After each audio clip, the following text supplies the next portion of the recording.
Tatayo po ang kapulungan.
Isaiah 7:14. Dahil dito, si Yahweh mismo ang magbibigay sa inyo ng palatandaan. Maglilihi ang isang dalaga at magsisilang ng isang sanggol na lalaki at tatawagin sa pangalan ng Emmanuel. Tayo po ay manalangin. Panginoon namin Diyos, aming Ama, kami po ay nagpupuri, kami po ay nagpapasalamat sa inyo, Ama, sa araw na ito na ibinigay niyo po sa amin. Salamat ng marami sapagkat narito po kami ng mga anak nyo na nagkakatipon upang manambahan, no, Ama. Ama, inilalapit po namin sa inyo ang aming pong pastor na inyong gagamitin upang maghatid po ng mga salita na mula sa inyo, Ama. Dalangin namin ang inyong pong patnubay at pangunguna.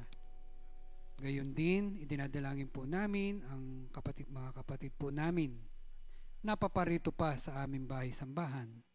Dalangin namin ang inyong pong paggabay sa kanila at gayon din ang may mga participation sa aming pong gawain sa araw na ito at ang aming pong mga panalangin ay inilalapit namin sa inyo, Ama. Dalangin namin at alam namin na diringgin niyo po ang aming mga dalanginin sa gabing ito, Ama. Maraming salamat, Ama. Ang lahat ng ito ay aming idinadalangin ng may pagpupuri at pasasalamat sa pangalan lamang po ng aming Panginoong Hesus. Amen. Makakaupo po ang kapulungan at sabay-sabay po nating awitin ang himno bilang 174. Pakinggan ang awitan.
po natin ang pasasalamat at testimony ng ating pong kapatid na Ate Bebet. Ayan, Bebet.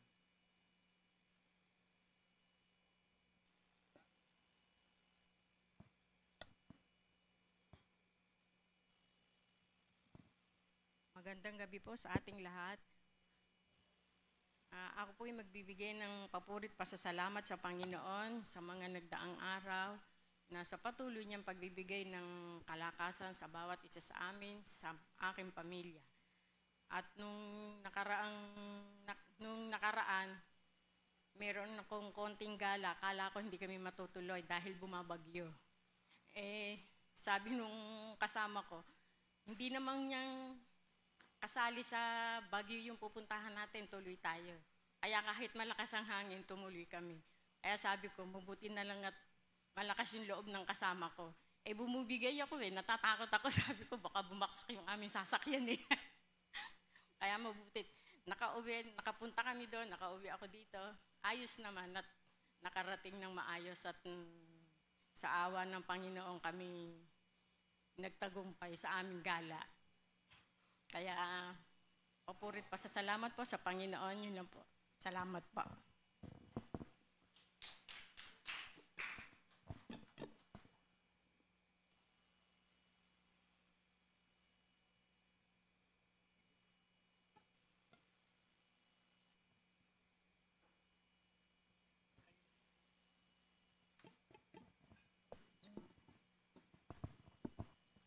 So magandang gabi po sa ating lahat. So yan, tayo pong lahat ay tumayo. At muli, tayo po ay awit at magpupuri sa ating Panginoon ngayong gabing ito.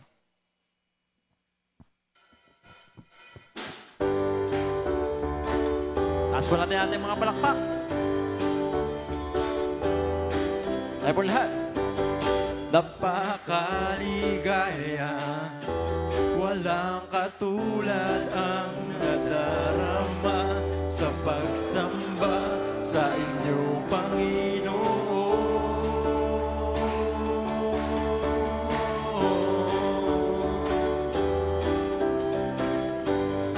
Minsan pa tayo po lahat.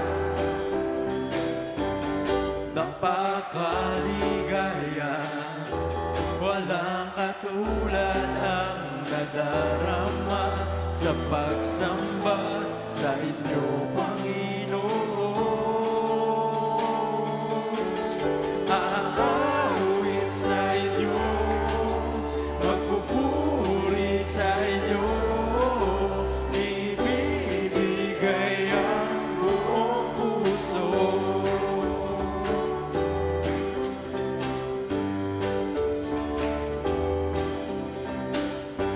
Lubos ang biyaya, sapat ang pagpapala sa lahat ng lumalapit sa inyo, Panginoon.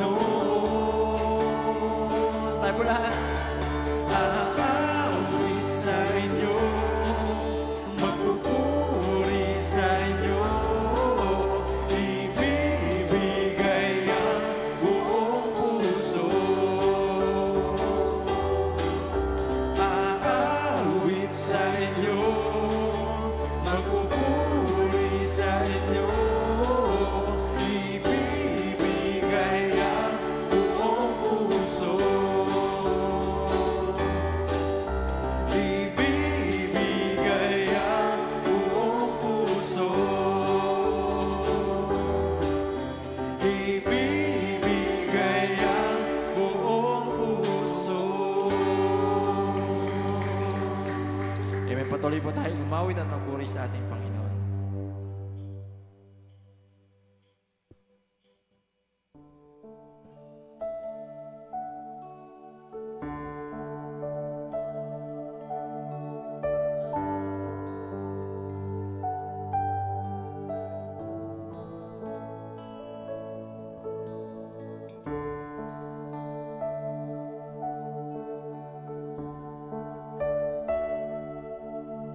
Sa'yo magpupuri, sa'yo ay sasamba, O Diyos, dakila ka.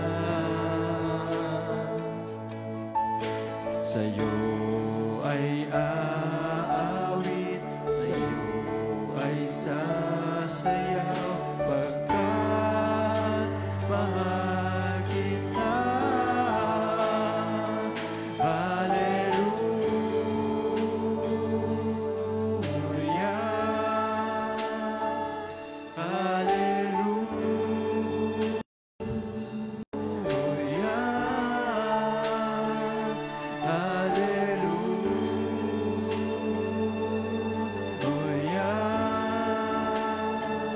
hallelujah,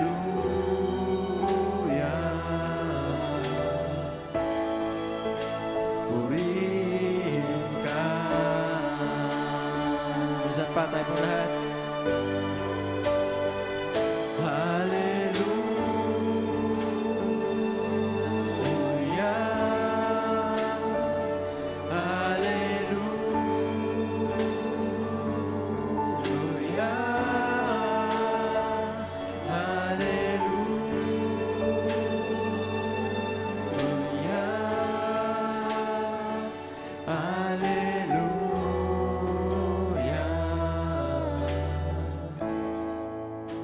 Purihin ka.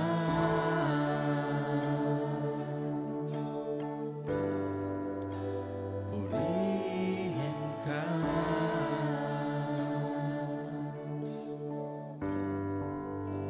Purihin ka. Palakpan po natin ating Panginoon.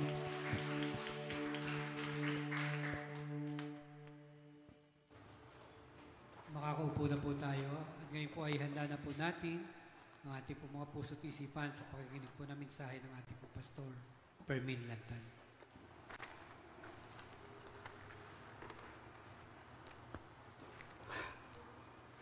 Aalis eh.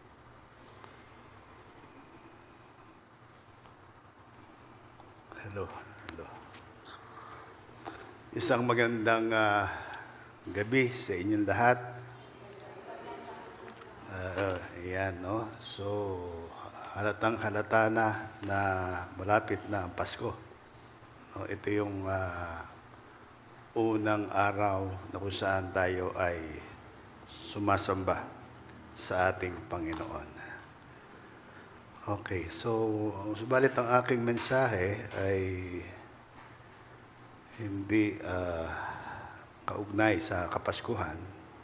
Nais ko lang yung ating pinag-aaralan sa sulat ni Apostol Pablo sa mga Tesalonica ay yun pa rin yung aking may mensahe. No? Ako. Okay.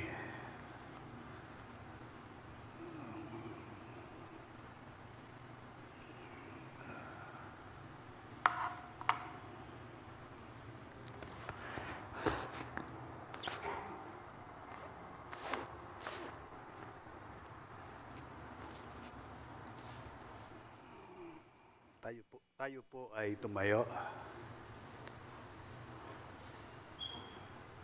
Ang matutunghayan po natin sa sulat ni Apostol Pablo sa kanyang unang sulat, chapter 5, verse 14. Ang sabi diyan, ipinakikiusap, ano ba nakalagay diyan?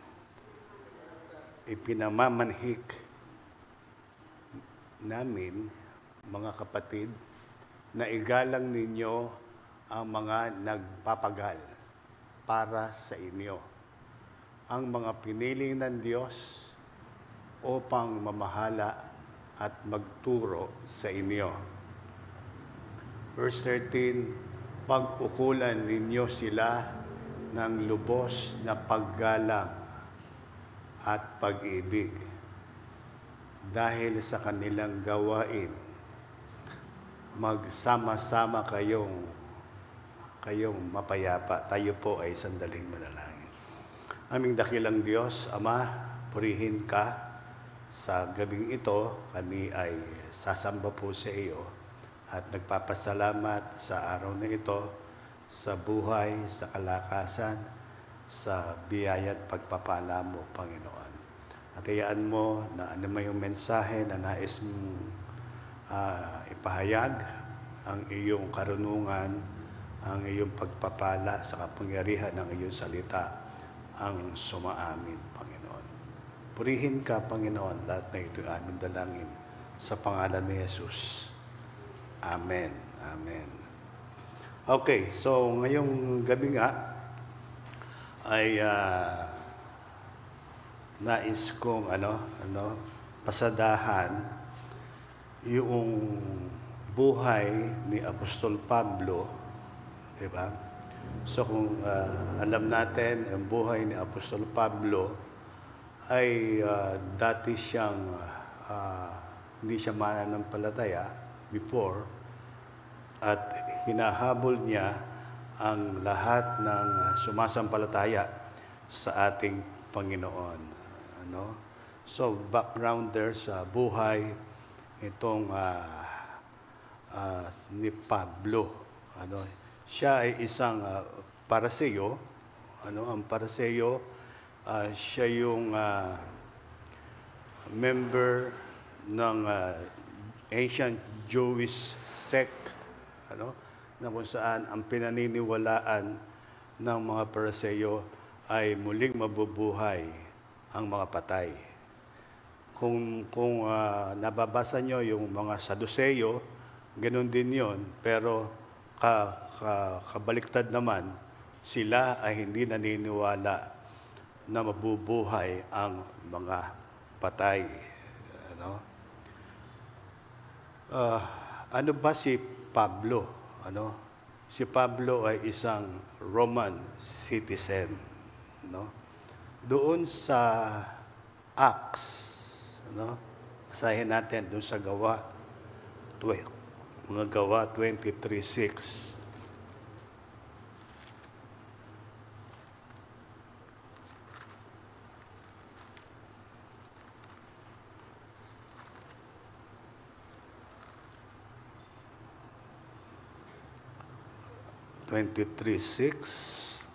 Ang sabi doon, alam ni Pablo na nooy may mga Saduceo at Pariseo. Kaya't sinabi niya ng malakas, mga kapatid, ako'y Pariseo, anak ng mga Pariseo. Dahil sa pag-asa ko'y muling mabubuhay ang mga patay, ako'y nililitis ngayon. Doon naman sa okay, sige, pagpatuloy natin.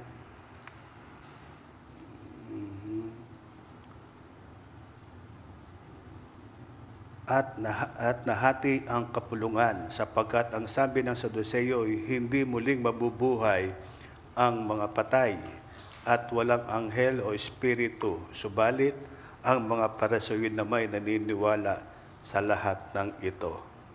At lumakas ang kanilang sigawan. Tumindig ang ilan sa mga eskriba, kapanig ng mga Pariseo, at malakas na tumutol. Wala kaming nakitang pagkakasala sa taong ito. Ano kung may isang espiritu o isang anghel na nagsalita sa kanya? So, yun. Si Pablo ay a Roman citizen. Okay? Ano ba ang nabasa nyo tungkol sa kanyang ina?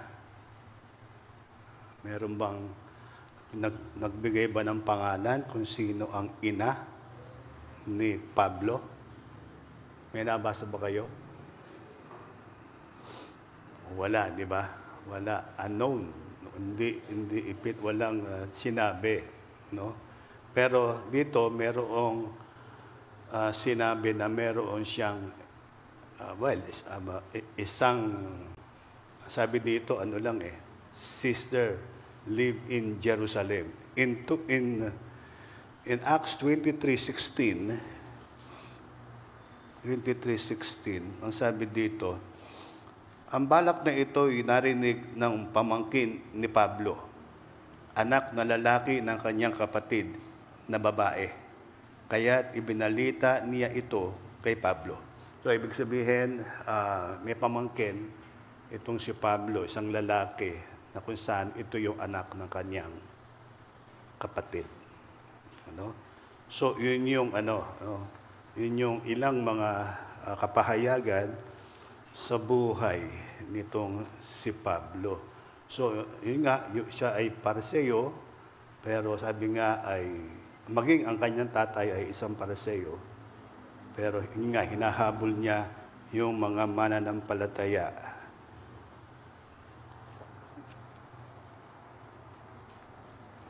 Ng ating Panginoon. Okay? So,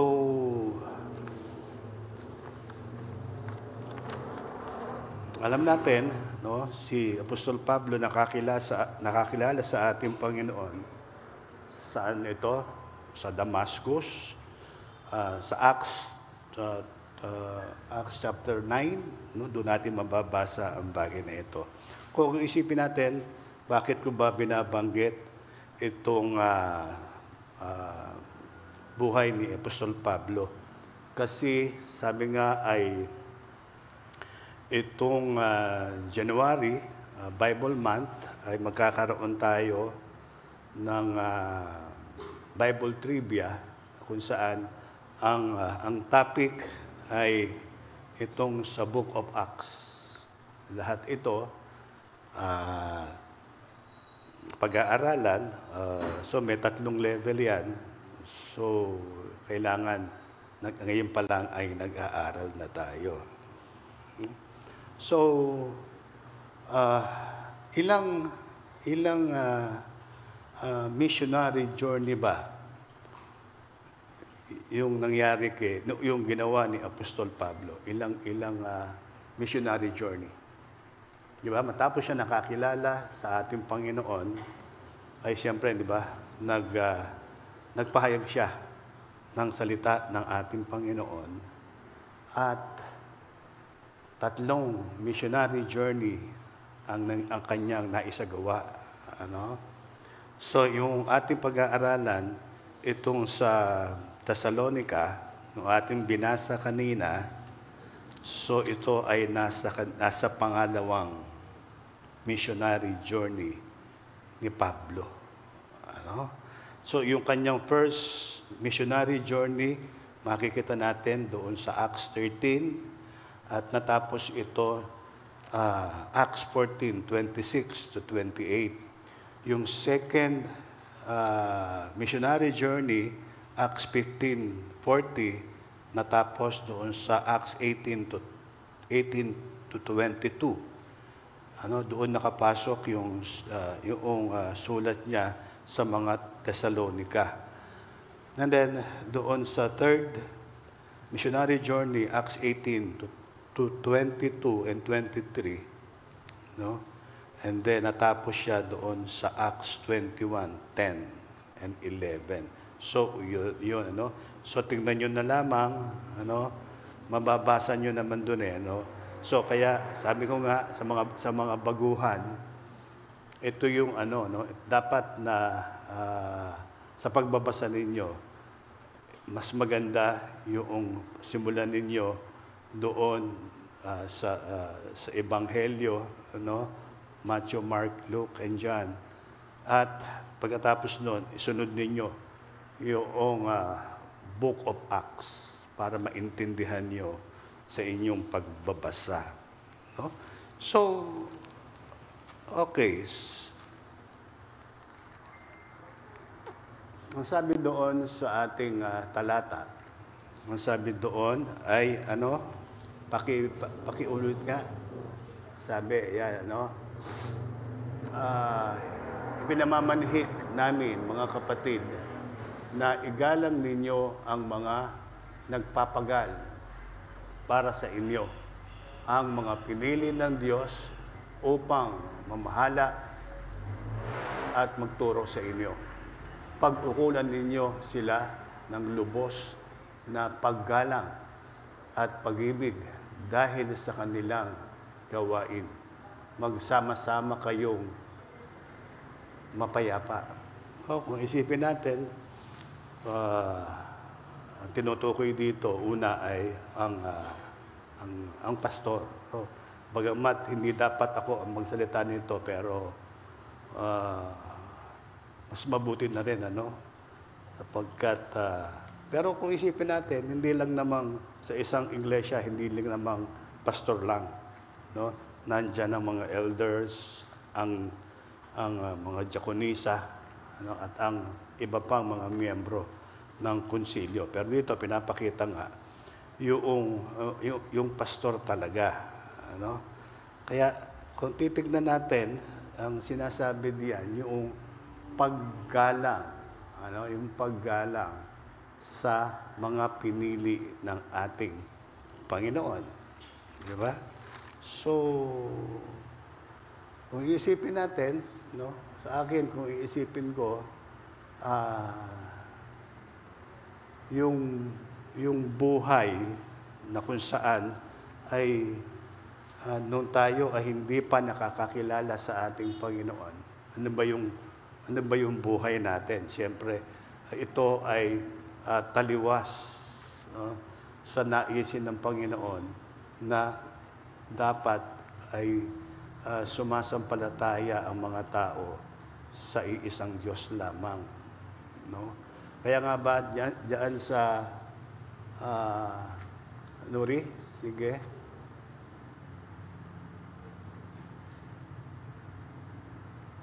Ayan, Kung iisipin natin, yung mga taga-Thessalonica, nung una, ang kanilang wino-worship ay yung mga idols.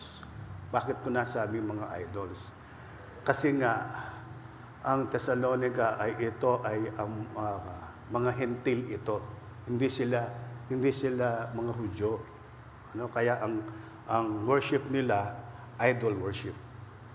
Subalit si Apostol Pablo ay napunta doon sa lugar ng Thessalonica, ay siyempre, itinuro ni Pablo ang tungkol sa ating Panginoon. Diba? At eventually, ang marami sa kanila, hindi man lahat, ay nakakilala. Sapagkat nakilala nila ang tunay na Diyos at namuhay sila na kung saan yung tinuturo ng ating Panginoon, yun ang kanilang sinasamba, ang ating Panginoon. So, ibig sabihin, yung lahat ng mga itinuro ni Apostol Pablo sa kanila, niyakap nila yun. Niyakap nila yun, yung bagay na ito. Pangalawa, ayan, the Thessalonians conversion. Nung nakakilala sila, na-convert sila, at pinag-aralan nila ang salita ng ating Panginoon at natunghayan nila. Nung kinilala nila, tinanggap nila, pinagsisihan nila ang kanilang mga kasalanan, tinanggap nila ang Kristong ito. Tinanggap nila sa kanilang buhay ang Kristong ito. And then, doon sa Thessalonians, di ba, palaging sinasabi diyan yung the second coming of Christ. Di ba? So, yun, Natural lang na yung nakakilala ang mga tao, tinanggap si Christ, yung banal na Espiritu ng Panginoon ay sumakan nila. At nalaman nila, di ba? Nalaman nila din yung the fruit of the Spirit, di ba? So, sinabuhay nila yon, And then, yung the gift of the Spirit, so nalaman nila yon at ito ay kanilang isinabuhay. Kaya, sa buhay natin ngayon, maaari sabihin natin, pinagdadaanan ninyo, nag-aaral kayo, pero ang pinakamahalaga dito ay yung merong isang Diyos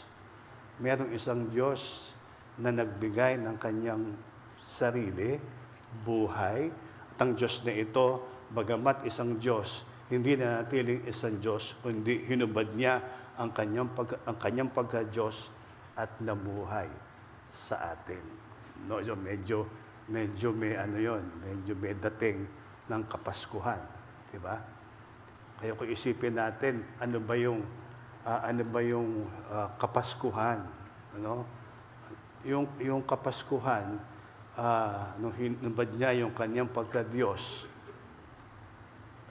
ito yung pinakita niya, kailangang mamatay ang isang tao sapagkat ang tao ang nagkasala. Di ba? So yun eh. At nandoon yung pagkakataon na yung Diyos na ito ay kailangan mamatay doon sa cross. Di ba? Kaya kung isipin natin yung Kapaskuhan, di ba? Ang saya nun. Ang saya nung Kapaskuhan. Pero kung isipin natin, yung Kristong pinanganak na ito, na nagkatawang tao, ito yung ipapako sa krus para sa atin. Di ba? So balikan natin yung ating pinag-aaralan. Kung isipin natin, nung tayo ay nakakilala, parang isipin ko, anong henerasyon yun? Kasi dito parang, ang sabi is yung iba-ibang henerasyon, pero kapag ang isang tao ay nakilala niya, na kita niya sa kanyang buhay, at kinilala niya ang Diyos na ito, ay hindi na siya namumuhay doon sa kanyang panahon ng henerasyon. So, nakukuha niyo ba? Sabihin, iba na ang ating isip, sapagkat yung espiritu mo at no tinanggap mo ang Panginoon, yung espiritong yun ay naging isa na lang. Kaya hindi natin masasabi na, hindi ko henerasyon yan. No, hindi ko henerasyon yan. Hindi. Di ba? Hindi. Kasi nga, di ba, yung the fruit of the Spirit, no? Love, joy, peace, self-control, kindness, no? So, yayapusin natin yun eh. Yayapusin nyo yun. No? Kaya, di ba, ako, yung sa Bagong Ilog, natutuwa din ako sa Bagong Ilog. No? Talagang, pag yung pastor, pag speaker doon, no? Talagang nagmamano yung mga bata, nagmamano yung mga kabataan doon. Pag yung matanda, nagmamano. Kaya lang, minsan, di ba, matatanda, magmamano sa iyo. Yung pala, kakamay lang. Ano? Pero napakagandang aral yun na kung saan nandun yung paggalang nila doon sa pinili ng Diyos na kung saan nandoon yung pag-ibig ng isang tagapanguna. Ano?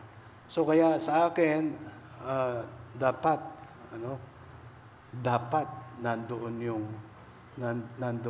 paggalang, pagrespeto, anuman ang kanyang kalalagayan. No? So, sabi nga, ang tao, tumatanda yan. No? Nagkakasakit. Minsan, nandoon yung mga pagkakataon na masasabi natin na naiiba. Pero ang mahalaga dito, alam natin na sa buhay natin, nandun yung paggalang. Wala namang mawawala sa atin eh. Diba? Wala namang mawawala sa atin. At makikita pa ng ating Panginoon na tunay ang ang naaral, ang niyakap nating aral ay nandoon, yung naisin ng ating Panginoon sa buhay ng bawat isa sa atin. Ang sabi dito, doon sa chapter 3, verse 6, sabi dito, dapat maghanap buhay. Ang sabi dito, mga kapatid, iniuutos namin sa inyo sa pangalan ng Panginoong Jesucristo na layuan ang mga tamad at ayaw mamuhay ayon sa mga tagubilin namin sa inyo. Alam naman ninyo na dapat ninyong tularan ang aming ginawa. Hindi kami nahiyang magtrabaho nang kami nariyan pa. Hindi kami tumanggap ng anumang bagay kanino man nang hindi namin binabayaran. No? Nagpagal kami araw at gabi upang hindi maging pasanin ng sinuman sa inyo. Ginawa namin ito hindi dahil sa wala kaming karapatang maghintay ng inyong tulong, kung hindi upang kayo'y bigyan ng halimbawang dapat sundan. Nang kasama pa ninyo kami, ito ang tagubilin ibinigay namin sa inyo. Huwag ninyong pakanin ang sinumang ayaw gumawa. Binanggit namin ito sapagkat nabalitaan naming may ilan sa inyo na ayaw magtrabaho at walang inaatupag kundi manghimasok ng buhay na may buhay. Sa pangalan ng Panginoon Jesucristo, mahigpit naming ipinagtatagubilin sa mga taong ito na sila'y maghanap buhay at mamuhay ng maayos. Mga kapatid, huwag kayong magsasawa sa paggawa ng mabuti. Tandaan niyo ito at iwasan ang sinumang ayaw sumunod sa mga tagubilin namin na sulat na ito upang siya'y mapahiya. Ngunit huwag naman ninyo siyang ituring na kaaway. Sa halip, pang-aralan ninyo bilang kapatid.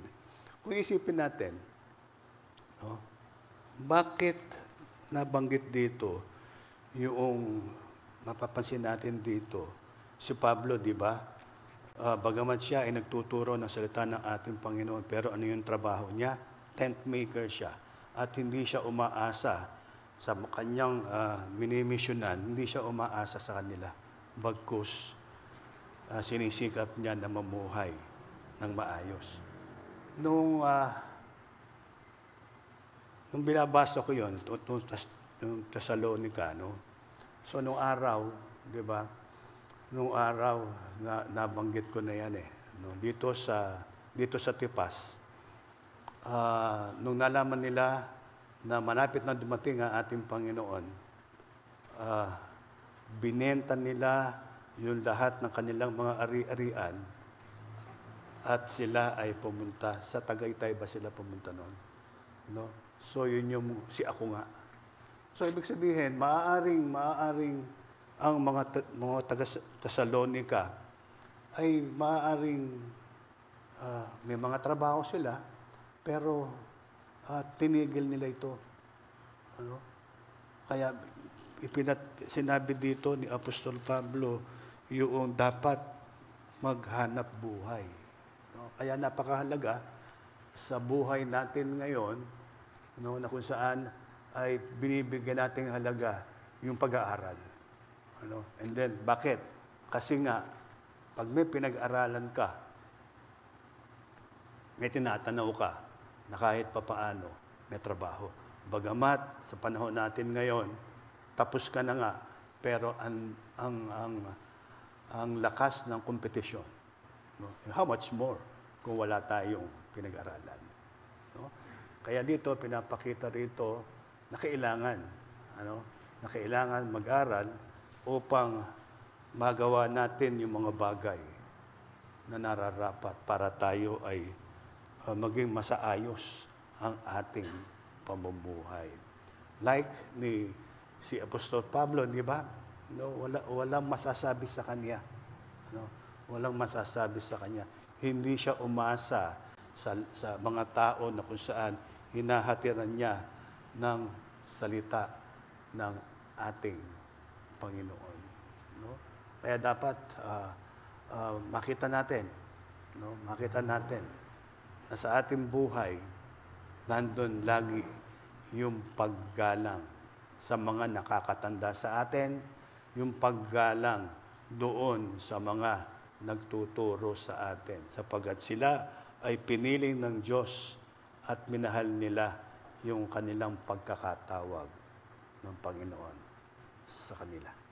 Ano? So nawa sa ating pagsamba ngayon, kita natin na tunay, umasa tayo sa ating Panginoon, no? Sabi nga is manalangin tayo sa Panginoon, di ba? Sabi nga is yung lagi tayong magalak, ano? At magpasalamat tayo sa ating Panginoon. Ang biyaya ng ating Panginoon ang sumaatin sa gabing ito at ang pagpapala ng Diyos ang patuloy nating maranasan sa ating buhay. Tayo po ay tumayo, tayo po ay manalangin. Aming dakilang Diyos, Ama, marami pong salamat sa gabing ito. Tunay na ang naisin mo sa buhay ng iyong mga anak na kumilala po sa iyo ay manatiling tapat sa iyo, Panginoon. At makita sa kanyang buhay yung the fruit of the Spirit, the gift of the Spirit, at maging banal sa kanyang buhay hanggang sa pagdating mo, Panginoon. Purihin ka, Panginoon, ang lahat na ito yung aming dalangin sa makapangyarihang pangalan ni Jesus, mula ngayon at magpakailan-kailanman. Amen. Amen.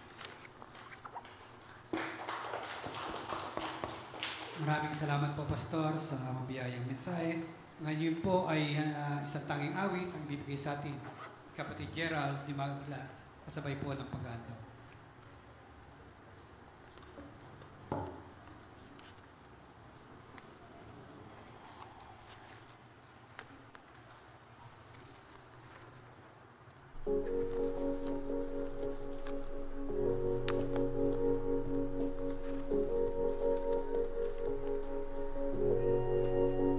Only one name lasts forever. Only one fame stands alone.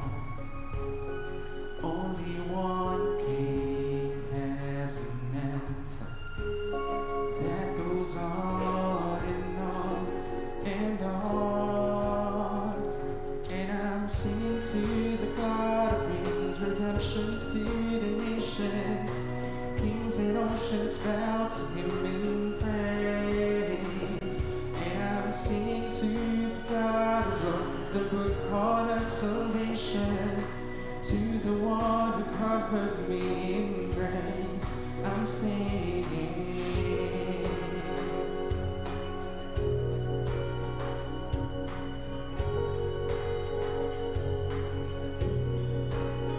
Only one word in the beginning. Only one truth will prevail. Only one love brings you freedom. Only one man took the nails. And I'm singing to the God who brings redemptions to the nations. Kings and oceans bow to him in praise. And I'm singing to the God who wrote the book called of salvation. To the one who covers me in grace, I'm singing praise, praise to the Savior,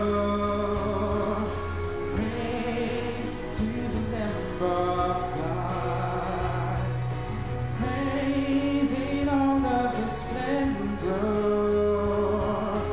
praise for saving my life. And I'm singing to the God brings redemptions to the nations. Kings and oceans bow to him in praise. And I'm singing to the God who wrote the book called of salvation, to the one who covers me in grace. And I'm singing to the God who brings redemptions to the nations. Kings and oceans bow to him in praise. And I'm singing to the God who wrote the book called of salvation, to the one who covers me in grace, to the one who covers me in grace.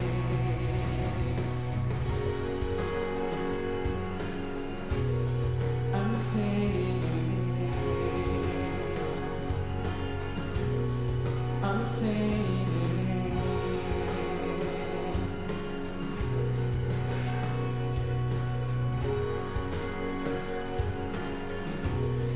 I'm singing.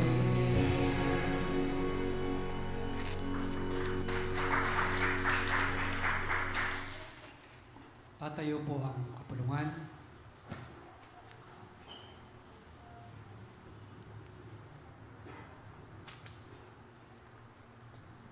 Ngayon po ay mananatili po tayong nakatayo at tutunghayin na po tayo sa ating pong prayer meeting. Ang mga nasa tahanan ay sumabay po sa panalangin. Ang mga ipapanalangin po ay makikita natin sa ating live stream. Para po sa prayer group 1, panalangin para sa may mga karamdaman. Ito po ay sa mga kababaihan. Yan po, yung group 1 po. And then para po sa group 2, panalangin para sa mga gawain at pagawain ng Tipas Unity Church ay para po sa mga kabataan na lalaki. Kasama po yung YA, yung mga lalaki. And then yung prayer group 3 po, panalangin para sa mga miyembro ng ating iglesia, para naman po sa mga kabataang babae. At ang prayer group 4 po, panalangin para sa mga namumuno ng ating iglesia, bansa at ng buong mundo ay para po sa mga kalalakihan. Kasama po ang ating pastor. Sige po, tayo po ay magsama-sama po para po sa ating dalanginan.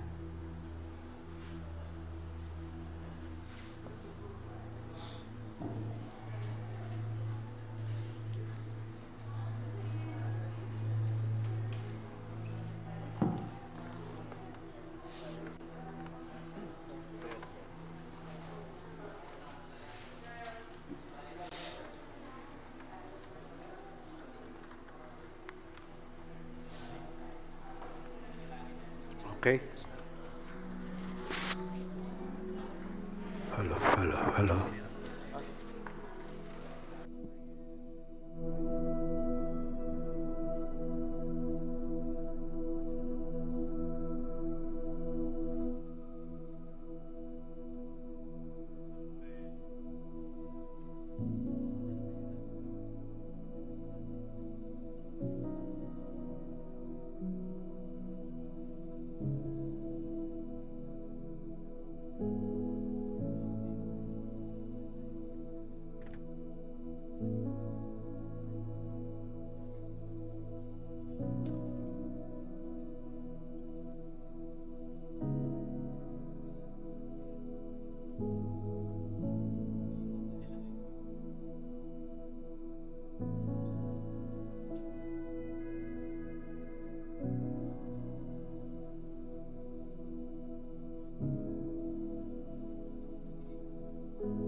Tayo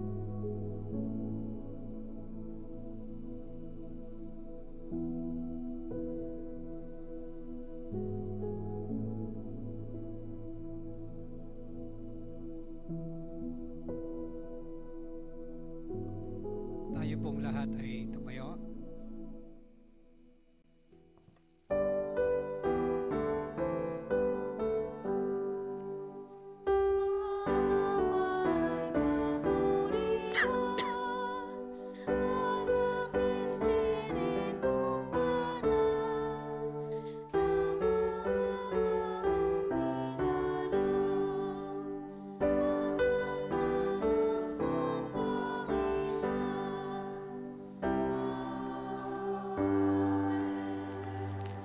Tayo po ay manalangin. Aming dakilang Diyos, Diyos na banal, Diyos na nakakaalam ng lahat ng bagay, Diyos na makagagawa, Panginoon, yung mga bagay na hindi namin kayang isipin. Subalit Ikaw ang Diyos na kayang gumawa nito, Panginoon. Hayaan mo na panalangin po namin sa iyo ang sambahayan ng kapatid na Edith, ang kanyang mga kapatid, kasambahay, sa pagyao, Panginoon, ng kapatid na Lourdes, Panginoon, na kanyang ina. Samahan mo sila, Panginoon, sa panahong ito ng pagdadalamhati, ng kalungkutan, at Ikaw ang patuloy na humatagpo sa kanila, Panginoon. Maraming pong salamat. Hayaan mo na sa aming paghiwa-hiwalay ang iyong pag-iingat, pagpapala, paggabay, ang patuloy na iparanas mo sa bawat isa. Sa pagkakataong ito, sa pamamagitan ng pagtataas ng kamay ng iyong abang lingkod, igawad mo, Ama, ang iyong makapangyarihang bendisyon. Ang biyaya ng ating Panginoon sa Kristo, ang pag-ibig ng Ama, ang pakikipisan ng banal na Espiritu, ang siya na mag-ingat at mag-ampon sa atin mula ngayon at magpakailan-kailanman. Amen.